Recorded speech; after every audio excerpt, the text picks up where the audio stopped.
జరిగినటువంటి నక్సలైట్ ఉద్యమం కావచ్చు, అనేక సామాజిక ఉద్యమాలు, ఎందరో మంది మహానుభావులు ప్రొఫెసర్ జయశంకర్ గారి దగ్గర నుంచి మొదలు పెడితే చాకల ఐలమ్మ గారు, దొడ్డి కొమరయ్య గారు, ఆరుట్ల కమలాదేవి గారు, రావి నారాయణ రెడ్డి గారు, సురవరం ప్రతాప్ రెడ్డి గారు, దాశరథి గారు, కాలోజీ గారు, నక్సలైట్ ఉద్యమంలో గద్దరన్న గారు, గణపతి గారు, మారోజు వీరన్న గారు, సాంబశివుడు గారు, ఇట్లా అనేక మంది పోరాటం చేస్తే అంతో ఇంతో సమానత్వం ఇప్పుడు వచ్చింది. మలిదశ తెలంగాణ ఉద్యమంలో కేసీఆర్ గారు, అట్లానే ప్రాణాలు ఇచ్చినటువంటి ఇషాన్ రెడ్డి గారు, యాదయ్య కావచ్చు, సువర్ణ కావచ్చు, అనేక మంది కొట్లాడితేనే ఇవాళ తెలంగాణ రాష్ట్రం వచ్చింది. వీరికన్నా ముందు మరి మీ అందరికీ తెలుసు, సమ్మక్క సారలమ్మ దగ్గర నుంచి మన దగ్గర సామాజిక ఉద్యమాలు నడిచినాయి. కొమరం భీమ్ కావచ్చు, సమ్మక్క సారయ్య కావచ్చు, సారలమ్మ కావచ్చు, షోయబుల్లా ఖాన్ కావచ్చు, మగ్దూం మొయ్యుద్దీన్ కావచ్చు, ఇట్లా అనేక మంది కొట్లాడితే కొంచెం సమానత్వం వచ్చింది. కొండా లక్ష్మణ్ బాపూజీ గారిని తెలుసుకోవాలి, పండుగ సాయనని తెలుసుకోవాలి, సర్వాయి సర్దార్ పాపన్న గౌడ్ని తెలుసుకోవాలి.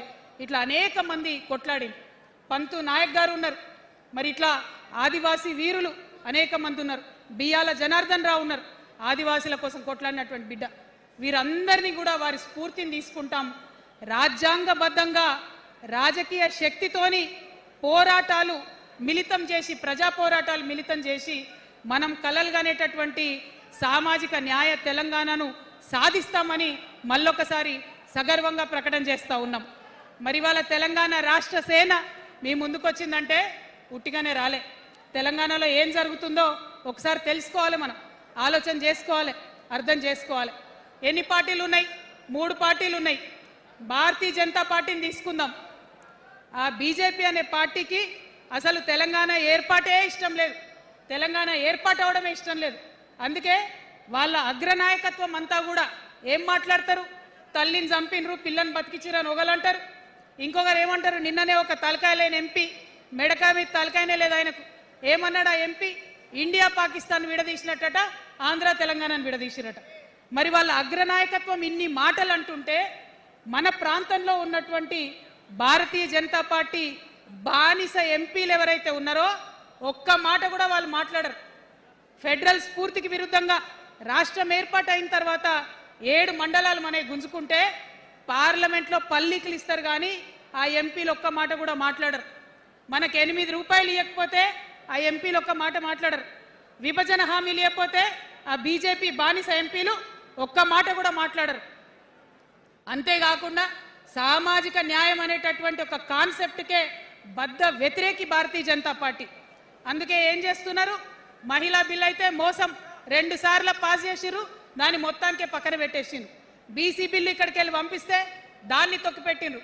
కులగణన వేస్తామన్నారు, దాన్ని తొక్కిపెట్టిండ్రు.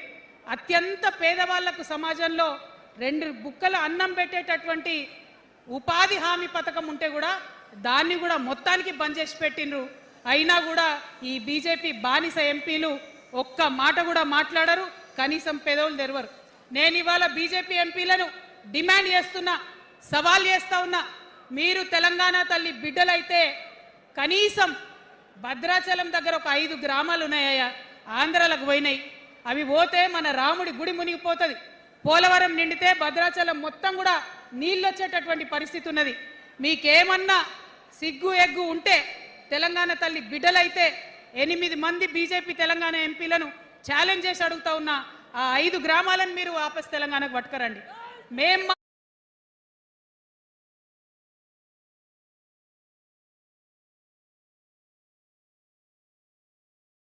రాముడి గుడి ఇక్కడ భద్రాచలం రాముడు కాదా? ఆయన గుడి మునిగిపోయినా మీరు ఒక్కసారి ఒక మాట చెప్తున్నా, అనేటటువంటి మునిగిపోతుంది. 14 లక్షల ఎకరాలకు నీళ్ళు ఇచ్చింది. అందులో 2 పెద్ద ప్రాజెక్టులు, ఒకటి పాలమూరు, ఇంకోటి కాళేశ్వరం. ఆ రెండిటికి కలిపి 1,21,000 రూపాయలు ఖర్చు పెట్టింది. ఎన్నిటికి నీళ్ళు ఇచ్చిరాయా? ఎన్ని ఎకరాల కంటే 1,00,000 ఎకరాలకు నీళ్ళు ఇచ్చింది. ఈ మాట బాధతో చెప్తున్నా. నేను కూడా బీఆర్ఎస్ అప్పుడున్న టీఆర్ఎస్కి నేను కూడా నా రక్తాన్ని, నా చెమటని, నా సమయాన్ని కుటుంబంతో పిల్లలతో గడపాల్సిన టైంలో టీఆర్ఎస్ పార్టీ బలోపేతానికి పనిచేసిన వ్యక్తినే నేను కూడా. ఆనాటి కేసీఆర్ వేరు, ఇప్పటి కేసీఆర్ వేరు. ఆనాటి కేసీఆర్కి తెలంగాణలో చేనేత కార్మికులు చచ్చిపోతుంటే భిక్షాటన చేసిన కేసీఆర్, ఆనాటి కేసీఆర్. ఇయాలటి కేసీఆర్ మారిన మనిషి, మనిషి, మన మనిషి కాదు. ఏమైంది ఇయాలటి కేసీఆర్కి? హైడ్రాల ఇల్లు కూలిపోతుంటే అరుస్తున్నారు, అన్నా ఎక్కడున్నావు రా. వచ్చిండ్రా? రాలే. వెలుగుమట్ల ఇల్లు కూలితే వచ్చిండ్రా? రైతులకు వర్ష బీభత్సమయ్యి మొత్తం పొలాలు మునిగిపోతే వచ్చిండ్రా? చేవెళ్ళ దగ్గర బస్ యాక్సిడెంట్ అయితే వచ్చిండ్రా? ఎక్కడ చిన్న కష్టం వచ్చినా ప్రజలకు ఆ సారు రారు, ఆ సారు రారు. ఎందుకంటే ఆయన మారిన మనిషి, మనిషి, గుంటనెక్కల తోడేళ్ల చేతిలో ఖైదీ అయినటువంటి మనిషి, మన మనిషి కాదు. బాధతో, దుఃఖంతో, ఆవేదనతో చెప్తున్న మాట, సంతోషంతో చెప్తలేని ఈ మాట నేను. అట్లాంటి కేసీఆర్ ఎట్లా ఉండే ఒకప్పుడు? అదే ఆర్డీఎస్ అంతా పాదయాత్ర చేసి నా తెలంగాణకు నీళ్లు కావాలని అడిగినారు. ఇవాళ మరి 10 ఏళ్ళ అధికారం ఉంటే పాలమూరు రంగారెడ్డి ప్రాజెక్టు కోసం 10 ఏళ్లలో ముందుకు పోతలేదంటే, ఎవరన్నా తెలంగాణ పట్ల ప్రేమ ఉంటే, పాలమూరు పట్ల ప్రేమ ఉంటే, కృష్ణా నీళ్లు వాడుకోవాలంటే మన కేసీఆర్ అయ్యుంటే ఆ పాలమూరు రంగారెడ్డి ప్రాజెక్ట్ కాడ కుర్చేసుకొని అది కట్టిస్తుండే. ఏం చేసినారు మారిన కేసీఆర్ గారు? పంజాబ్ పోయినరు, గుజరాత్ పోయినరు, బీహార్ పోయినరు. మేము మొత్తం రాష్ట్రంలో పీక్ కట్టలు కట్టం, నేషనల్ పార్టీ పెడతామని పోయినరు తప్పితే తెలంగాణ ప్రజలను పట్టించుకోలేదు. పట్టించుకుని ఉంటే, కేంద్రంతో గొడవ పెట్టుకోకుండా ఉంటే ఇవాళ పాలమూరు రంగారెడ్డి పారకపోతుండేనా? నేను అడుగుతా ఉన్నా స్ట్రేట్గా. ఇన్ని రోజులు నేను ఎన్ని మాటలు మాట్లాడినా బీఆర్ఎస్ పార్టీ నాయకులు ఒక్కరు కూడా బయటకు వస్తలేరు, సమాధానం చెప్తలేరు. దీనికి మీరు సమాధానం చెప్పకపోతే ప్రజలే మిమ్మల్ని బయటకు లాగి సమాధానం చెప్పేటట్టు చేస్తారని కూడా ఈ సందర్భంగా నేను తెలియజేస్తా ఉన్నా. ఒకటే మాట అడుగుతున్నా, మన కేసీఆర్ అయ్యుంటే ఆనాడు తెలంగాణ బిడ్డలు కష్టపడితే బయటకు వచ్చి నా బిడ్డలకు ఇబ్బంది అవుతుందని కొట్లాడిన వ్యక్తి, సింగరేణి గనిలో ఒక కార్మికుడు చనిపోతే అక్కడి దాకా పోయి చూసి వచ్చినటువంటి వ్యక్తి. మరి తెలంగాణ వచ్చినాక ఏమైందా ప్రేమ? అధికారం ముందు మమకారం తగ్గిపోయిందా? ఏం జరిగిందని నేను అడుగుతా ఉన్నా. ఎందుకు ఈ మాట చెప్తా ఉన్నా అంటే, ప్రేమ నాకు కూడా ఉంది. నాకు తండ్రి కావచ్చు, అది వేరే విషయం. కానీ ఒక రాజకీయ నాయకుడిగా వారు ఈ మధ్య రాజకీయ పరిణితి కోల్పోయి మాట్లాడుతూ ఉన్నారు. కేటీఆర్ గారు మాట్లాడిందంటే ఓకే అనుకోవచ్చు, ఆయనకు పెద్ద తెలియదు పాపం. కానీ కేసీఆర్ గారు అనే మాట ఏంటంటే, ప్రజలు తప్పు చేసింది. ఓకే, ఒక సెకండ్ నేను ఒప్పుకొని దాన్ని, ఒక సెకండ్ అనుకుందాం.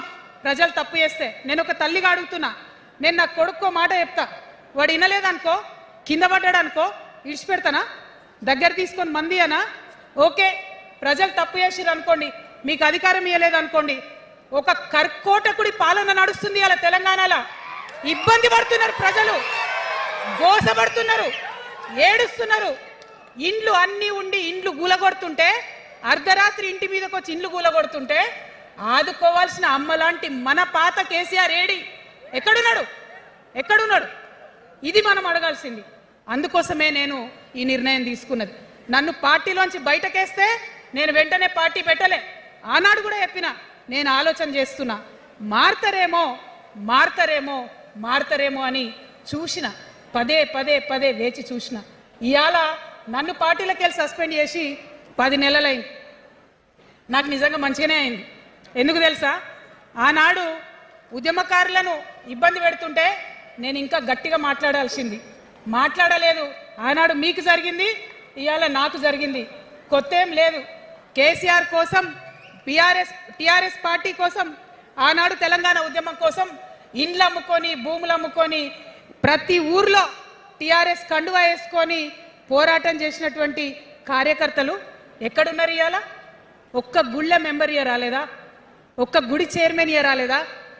తెలంగాణను వ్యతిరేకించి ఉద్యమాన్ని తొక్కిపట్టి మన మీద లాఠీలు పెట్టి కొట్టినటువంటి వాళ్ళకి తీసుకొచ్చి ఎమ్మెల్యే సీట్లు ఇచ్చి వాళ్ళ అనుచరులు వచ్చి మిడతల దండలాగా మన కార్యకర్తల మీద పడితే, తల్లి కోడి కాపాడుకున్నట్టు పిల్లల్ని కాపాడుకోవాల్సిన మన కేసీఆర్ ఎడబోయింది. వచ్చిందా ఎవరికన్నా పదవులు? ప్రతి సంవత్సరం రాష్ట్రం మొత్తంలో పోస్టులు నింపితే 6,000 పైచీలకు నామినేటెడ్ పోస్టులు వస్తాయి తెలుసా. అంటే 10 ఏళ్లలో 2 ఏళ్లకోసారి నామినేటెడ్ పోస్టులు వేసినా ఒక 30,000 మందికి దాదాపుగా ఏదో ఒక గౌరవం. ఏం కావాలి మనకు ఉద్యమకారులకు చెప్పండి, ఏం కావాలి? కండువా వేసుకొని